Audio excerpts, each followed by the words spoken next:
comment adapter notre vision de la montagne pour mieux se préparer à demain? La montagne, on lui a fait, et on lui fait toujours porter beaucoup de discours. Les gens de l'extérieur, généralement les citadins, voudraient que la montagne ressemble à leurs attentes, à ce que ne leur donnerait pas la ville. Et donc pendant longtemps, les Alpins depuis que le tourisme est arrivé, se sont échinés à essayer de répondre aux besoins les plus précis et les plus importants, et aussi les plus grassement rémunérés, aux besoins des citadins, soit pour se reposer, soit pour faire du sport, soit pour se réunir, soit pour faire de l'alpinisme, etc. Et cela fait plus d'un siècle que les Alpins, les montagnards, sont en quête de réponses à donner à des populations qu'on appellerait des clients. Ouais. Or, tout ce temps où on s'est creusé la tête pour essayer d'offrir les meilleurs des services à nos chers clients qui viennent une semaine par an ou 2 semaines par an, eh bien, on s'est peut-être moins creusé la tête sur qu'est-ce que voulaient les populations locales. Et que faire reposer un territoire uniquement sur de l'offre touristique, par exemple, on se rend compte à l'heure actuelle, que c'est un grand pari sur l'avenir, et que surtout, quand on conçoit un territoire comme uniquement du tourisme, eh bien, on oublie peut-être 70, 80, 90% de ce qu'il est. Un territoire agricole, un territoire aussi fait de nature, fait d'alpage, fait de bois, fait de gestion de l'eau, fait aussi de construction du bien commun, fait aussi de politique intergénérationnelle, de liens avec les anciens, de soins aussi des enfants, de leur transmettre l'amour de la montagne, la connaissance de la montagne. Et je crois que les Alpes qui changent avec le changement climatique sont peut-être une opportunité, peut-être qu'on s'en serait passé, mais en tout cas ça se produit, il fait plus chaud, pour reprendre main sur l'ensemble de la montagne, reprendre conscience de ce qu'est la montagne dans son ensemble, et pas seulement un terrain de jeu à l'usage de gens qui n'y vivent pas. Justement, l'expression terrain de jeu n'est finalement pas adaptée à la montagne. A priori, il n'y a pas de gens qui vivent à Disneyland. Disneyland n'est pas une commune et il n'y a pas de conseil communal. Donc, a priori, la montagne n'est pas non plus... si on la conçoit comme Disneyland, a priori, il n'y aura pas de démocratie. Ce sera simplement un lieu d'expérience touristique. Et de divertissement, grassement, bien sûr, rétribué. Toutefois, le monde qui change implique de faire rentrer les populations locales dans les décisions pour proposer des territoires vivants, prospères, habitables. Car le changement climatique dans les Alpes, il sera surtout vécu par les montagnards. Donc c'est aux montagnards d'être écoutés. C'est pour ça qu'il faut plus de démocratie, plus de concertation, plus de décisions collectives, parce que quand les chocs climatiques arriveront, et sans doute ils arriveront, eh bien c'est les collectifs qui vont devoir les gérer. Et si les collectifs ne sont pas bien soudés, eh bien, soit les collectifs vont se dissoudre et les gens vont partir, soit ils vont s'opposer et ça fera des villages, des stations qui seront divisées en deux.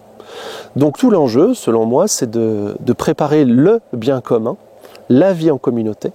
Et ce bien commun, il repose bien sûr sur la gestion des biens communs, c'est-à-dire la terre, l'eau, la montagne, les animaux.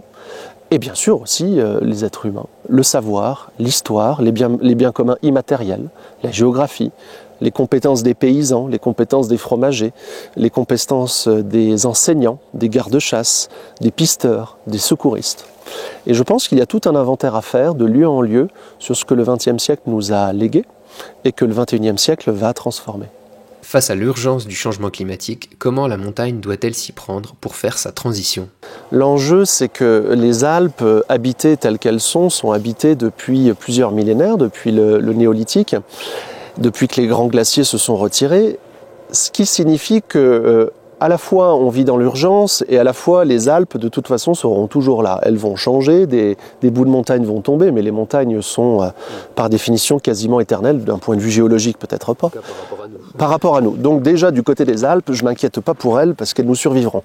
En revanche, les populations alpines, les sociétés alpines, elles, vont être transformées. Et je pense qu'on peut s'accorder le droit, enfin, après une centaine d'années de course à l'aménagement touristique, le droit d'appuyer un peu sur le bouton pause, déjà d'un point de vue intellectuel, de faire un pas de côté et d'essayer d'imaginer des collectifs, des fonctionnements de collectifs, imaginer plus de concertation, plus de discussions, d'inviter des gens, faire des conférences, des cycles de conférences, des centres de recherche. En tout cas, je pense que désormais, l'enjeu, c'est pas tant d'aller plus vite que d'appuyer sur le bouton pause, faire un pas de côté et réfléchir ensemble ce qu'on veut faire ensemble. Et sans doute que l'injonction des gens qui ne sont pas de la montagne, on pourrait leur répondre qu'est-ce qu'ils font dans leur propre lieu. C'est-à-dire qu'il ne faut pas subir l'extérieur comme des injonctions, mais il faut que ça vienne des tripes. Si c'est des injonctions de l'extérieur, on ne le fera jamais, on sera un peu têtu, et c'est normal. Mais a priori, moi, montagnard, je ne vais pas te donner des leçons à Paris, je ne vais pas te donner des leçons à Poitiers, ou à, je ne sais pas, à Strasbourg, sur leur politique territoriale. Donc je n'attends pas à recevoir des leçons d'un client qui vient une fois par an. Sa parole n'est pas vraiment légitime. Moi, je ne lui demande pas comment il gère son immeuble et sa copropriété d'un point de vue éco-responsable. Donc lui, il n'a pas à venir me demander. Mais dans le même temps, si les seules personnes qui parlent du changement sont les gens de l'extérieur, on va être bloqué. Donc c'est aux gens des Alpes de se mobiliser pour prendre en main leur futur. C'est ça l'enjeu. C'est aux Alpes de se prendre en main. Un de nos slogans est « Sans histoire, pas d'avenir ». Qu'est-ce que ça t'inspire ? Souvent, on dit que sans histoire, on n'arrive pas à aller loin. Mais moi, j'essaie de réfléchir à une deuxième chose, qui est que plutôt que de considérer ce passé comme une sorte de patrimoine à défendre, mais de manière un peu dépassionnée, moi j'ai envie de dire qu'est-ce que les 100 ou 150 dernières années nous ont transmis comme compétences, comme passion et comme transformation pour essayer de trouver la bonne courbe, de prendre la bonne courbe dans nos Alpes. Donc si l'histoire doit servir à quelque chose, c'est pas tant pour faire un nouveau musée des vieux outils et des vieilles traditions, c'est qu'en fait l'histoire est profondément vivante. Si on regarde ce domaine qui est celui de la Clusaz, c'est un domaine qui a été pensé il y a 60 ans. Donc ce que l'on pense être le présent, c'est en fait du passé. Nous vivons dans de l'histoire. Et la grande leçon des fondateurs, des pionniers de la Clusaz, c'est que l'histoire peut changer. D'un point de vue humain, on peut imaginer de recoder un peu le territoire. L'arrivée du tourisme, et du ski notamment, n'a pas mis fin à l'agriculture. Ouais. De nouveau, l'arrivée du changement climatique ne va pas arrêter brutalement le ski. C'est juste que le ski, de la même façon que l'agriculture en son temps est passée peut-être un peu au second plan, sans jamais disparaître, peut-être le ski lui-même va céder la place à d'autres façons d'envisager le territoire, mais le ski ne disparaîtra pas, du moins pour un temps. Et sans doute, la question, c'est qu'est-ce qu'on va amener de nouveau dans ces territoires? Est-ce que c'est du tourisme climatique, du tourisme de santé?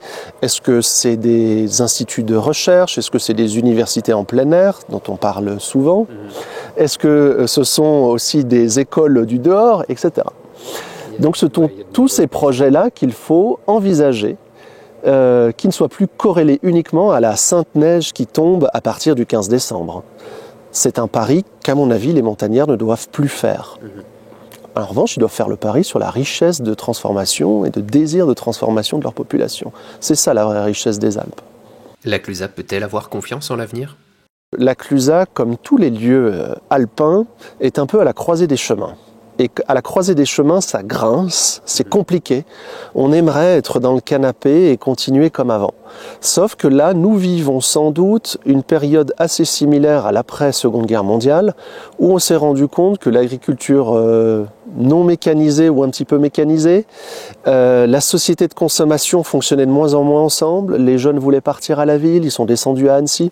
Si on va dans le canton de Vaud ou en Valais, les jeunes partaient. Notamment, il y a un beau reportage de la RTS sur le pays d'en haut, dans le canton de Vaud, où en fait les montagnes se vidaient. Quand bien même il y avait du tourisme. Donc sortir aussi de la fable que le tourisme retient les gens. Le tourisme en retient qu'une partie. Les gens restent sur place quand ils ont un avenir presque spirituel, un avenir métaphysique. Et donc, à la Clusaz, le lieu restera vivant si on a un projet de vie pour demain. Il faut donner foi en l'avenir. Et l'avenir, en fait, ça se construit aujourd'hui. Ça se construit par des collectifs, des projets, il faut que ça phosphore, il faut qu'on fasse venir des gens pour essayer d'inventer la Clusaz de demain. Mais inventer, ça ne veut pas dire tout changer. En revanche, ce qui est certain, c'est que le monde a changé et qu'il faut aussi en tenir compte à la Clusaz.